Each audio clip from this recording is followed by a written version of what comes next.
Hola, ¿qué tal queridos hermanos, queridos amigos y oyentes en general?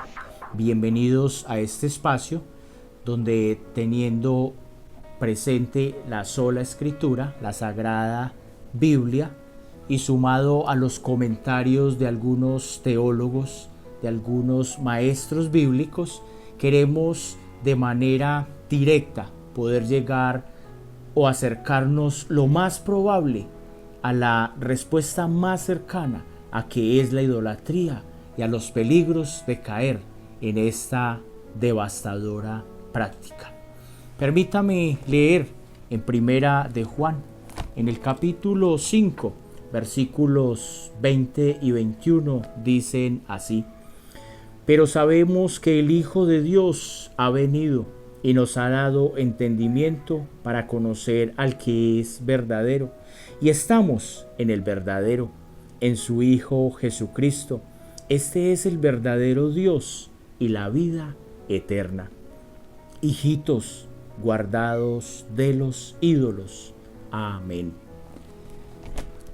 De una manera directa, el escritor nos está diciendo o nos está presentando al único Dios verdadero, al Dios soberano, al que aquí mismo dice, nos ha dado entendimiento para que le conozcamos, para que tengamos una relación cercana e íntima con Él, teniendo en mente y en cuenta que ha sido Él quien nos ha atraído hacia Él mismo.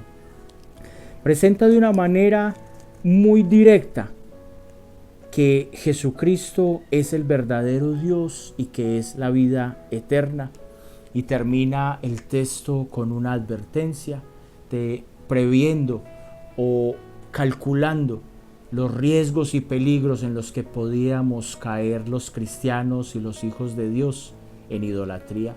Esta práctica no solamente es de uso común de las personas que no pertenezcan a ninguna línea teológica, ninguna iglesia o que se denominen cristianos.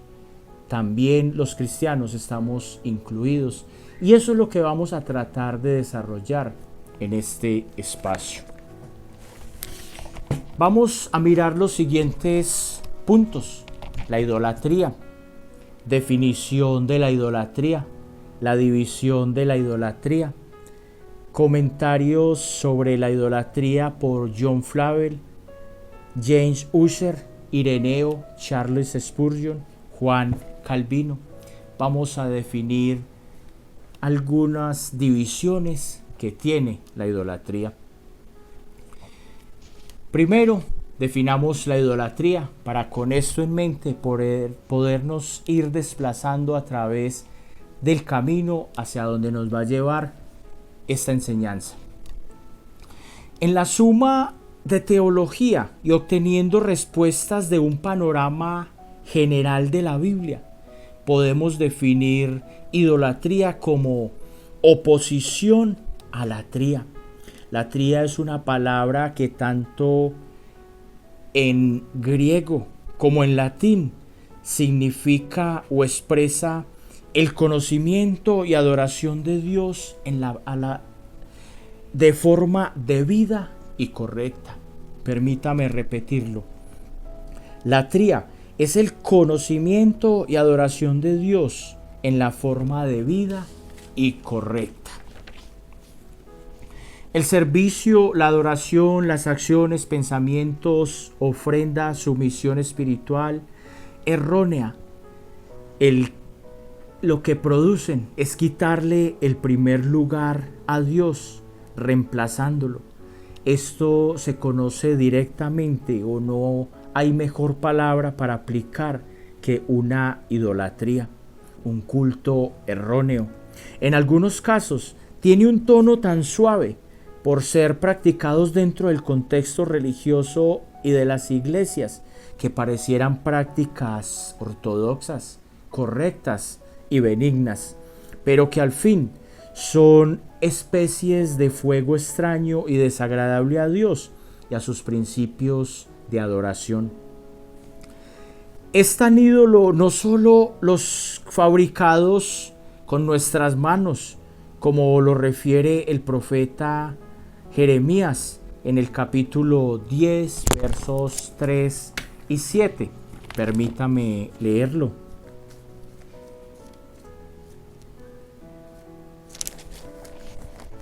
Jeremías capítulo 10, versos 3 y 7. Dicen así: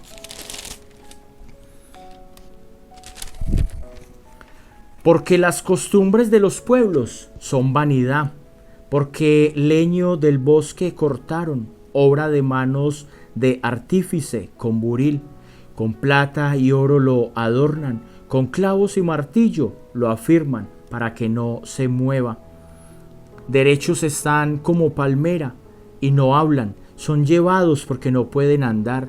No tengáis temor de ellos, porque ni pueden hacer mal, ni para hacer bien tienen poder. Y el 6 nos aclara a quién es el que debemos dar toda la debida adoración. No hay semejante a ti, oh Jehová, grande eres tú y grande tu nombre en poderío. Grande tu nombre en poderío. La figura o descripción que nos narra el profeta es de fácil entendimiento. Hace referencia a todos aquellos ídolos que son trazados, tallados, cortados, pulidos, esculpidos en algún material. En este caso se refiere al leño, se refiere a la madera.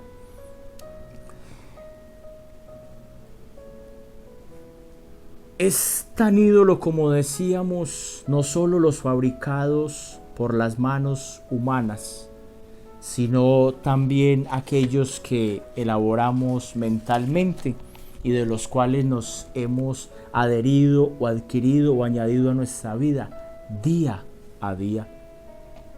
Algunos ejemplos de estos ídolos son imágenes de talla, esculturas, obras esculpidas, imágenes plasmadas en lienzos, pinturas, impresiones, artefactos de contexto religioso, en diversos metales, materiales, formas, colores, que son llevados por las personas y son reverenciados y observados casi o más como si tuvieran vida en sí mismo, una especie de panteísmo, que quiere decir buscar o creer de forma errónea que Dios reposa o está contenido en cosas materiales. En el contexto de mi país, Colombia, entre la múltiple y variedad y diversidad de culto idolátrico, hay figuras particulares como el popular coral que usan para proteger a los niños, supuestamente. Cadenas, collares, crucifijos, rosarios, etcétera, que han puesto toda su confianza en la protección de un artefacto, mutilando el poder y la soberanía de Dios en una persona. En esos días tenía la oportunidad de compartir este tema con alguien y de verdad que me dolió y no pude refrenar mi comentario o tratar de acercarlo a las Sagradas Escrituras. Él decía que sus hijos habían sido protegidos por un coralcito o una manilla que se vende en mi país, no sé si en otros, supuestamente para la protección y bienestar de este niño. Yo llevaba a este hombre a pensar si realmente un juego de pepitas de colores elaborado por algunas tribus indígenas en Colombia tienen más poder que el Dios soberano, tienen más poder que el Dios que ha vencido la muerte, que el Dios que ha resucitado, el Dios que nos da vida, el Dios que sostiene y contiene todo este universo, que lo ha creado y lo sostiene directamente con sus manos. Esto, de una manera visto desde otro punto de vista, no es más que un insulto a Dios, pretender que un artefacto pueda proteger más que el Dios verdadero y soberano. Hay varios tipos de idolatría. Hay idolatría por personas en distintos contextos en líderes religiosos vivos o muertos, idolatría por familiares, caso de hijos o familiares a los cuales se han puesto incluso en primer lugar, o su palabra, su opinión, su presencia, sus conceptos, su servicio está por encima del de Dios. Hay ídolos en la farándula, actores, músicos, influencers, deportistas y equipos de fútbol. Hay idolatría en oficios, profesiones, empleos y en instituciones. Recuerde que acotejando o acercándonos a la definición que dimos inicialmente de idolatría, también podemos añadir que un ídolo es todo aquello que desplaza a Dios, todo lo que me roba admiración, adoración, tiempo, dinero, servicio, más que al Dios verdadero. Hay idolatría en prácticas religiosas, hay idolatría por la teología. Hemos tenido la oportunidad de conocer personas que han abrazado una línea teológica y la han puesto por encima de todo. La han abrazado de manera tan radical que han pisoteado o incluso ven a otros hermanos de otras líneas teológicas como sus enemigos. Hay idolatría por objetos, estamos hablando en el contexto religioso, por acciones, por supersticiones, en actividades del culto. Estos no solo se oponen al principio regulador de la adoración, ya establecido por Dios, sino que se pone más confianza en ellos que en el Señor de la creación. Hacemos referencia a ciertos cultos, con ciertos títulos y ciertas prácticas allí. No tendría espacio para enumerarlas o traerlas a colación, pero nos hemos encontrado con prácticas terribles. Iglesias donde te venden una rosa porque esa rosa es sanadora. Iglesias con título de cristianas donde te venden una agüita que para que te apliques cada que tengas dolor. Iglesias donde te venden paños o trozos de ropa, de tela, porque tienen un poder sanador. En otras, específicamente en Colombia, no necesariamente te la venden, pero si no puedes ir a la iglesia, envías el paño o la prenda con alguien y te la regresan y lo pones sobre el lugar afectado. Te venden todo tipo de aceites, formas de orar, formas de alabar, formas de predicar, que han puesto toda la confianza por encima de la línea o de las ordenanzas trazadas ya en la palabra de Dios. Ciertos géneros y métodos de adoración, como decíamos, aceites, objetos, pastores que promueven el uso de algunos objetos, algunos rituales, induciendo y provocando. No lo hago a manera de chiste ni de burla, pero conocí pastores que aconsejaban a sus miembros aplicar aceite en los dinteles de su puerta o usar sal cerca a la cama o aplicarla debajo del calzado, supuestamente para combatir algunos espíritus. ¿Hasta dónde hemos llegado por habernos alejado de las sagradas escrituras, que son la máxima norma de fe y conducta de la vida del creyente? La adoración a Dios indebida, con innovaciones que son determinadas o elegidas por nosotros y no por Dios, contradiciendo las que ya están reguladas y contenidas en la palabra de Dios de manera estricta. Vamos también a definir algunas palabras de origen griego y latín que son de uso común en la actualidad. La primera es latría. Latría es culto, adoración o conocimiento de Dios que se debe solamente a Él, que es el merecedor. Hiperdulia es veneración a la Virgen María. Dulia es servidumbre o veneración. Necrodulia es veneración a los muertos. Fue necesario mencionar estas 4 palabras, ya que son confundidas y alternadas. Algunos las usan de manera indistinta. Otros, aunque las separan, dan mal uso, argumentando que no hay o que no han caído en idolatría. Dan adoración a Dios al mismo nivel de los ídolos, los santos y los objetos. Ahora quiero ir cerrando o finalizando con algunas opiniones de algunos teólogos reconocidos de antaño acerca del tema de la idolatría. John Flavel nació en 1630, murió en 1691, pastor presbiteriano, puritano, escritor destacado. Dice: en resumidas cuentas, vemos claramente que la adoración puede ser correcta en cuanto a su objeto, pero idolátrica con respecto a la manera de realizarla, porque lo que sin darle importancia la criatura hace o pretende un poder total, no solo es despreciar la ley real, sino también una traición a Jesucristo.